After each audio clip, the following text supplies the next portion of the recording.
Hi, my name is Jacob George, and today we'll be talking about where is your heart? From the book of Luke, chapter 12, verse 34, and from the book of Matthew, chapter 6, verse 21, Jesus says, "For where your treasure is, there also will your heart be." Where is your heart and mine?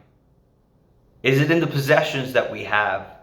The money, fancy car, cool-looking house, the people around us, the fashion, the likes, the followers? Or are we caught up even with our fears, our anxieties, or where we'll go next, or what we are to do? These are all treasures in your life and mine, and our hearts are exactly where our treasures are. Saint Anthony lived in the 12th century, and there's a miracle often known as the miracle of the miser's heart.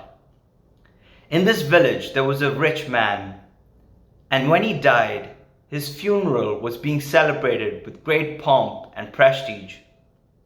Saint Anthony walked up and said, "This man did not deserve such honor, since he exploited the poor and the oppressed." Saint Anthony said, "His heart is in the treasure box or the money box." This was in reference to Jesus' words on where your treasure is, there also will your heart be. A surgeon was called in, and he actually examined, cut open, and showed the people and saw that there was no heart. One of his relatives, the rich man who died, his relative goes back to the house, opens up the treasure or the money box, and finds the rich man's heart there. Your heart and mine, where will it be?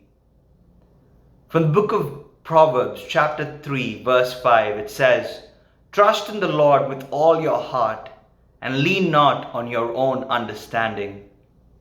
How often do we depend on ourselves and not on God? From the book of Psalms, chapter 51, verse 10, the psalmist says, "Create in me a pure heart, O God, and renew a right, steadfast spirit within me." God still gives us this opportunity to create a clean and pure heart. From the book of Psalms, chapter 139, verse 13, it says, "You formed me in my inmost being, and you knit me in my mother's womb." You and I must realize how much that God cares about your heart and mine. He was the one who knit you and me in our mother's wombs. Always remember that God wants your heart, and God gave you His heart on the cross, the only heart that was pierced and bled for you. Sacred Heart of Jesus, have mercy on us.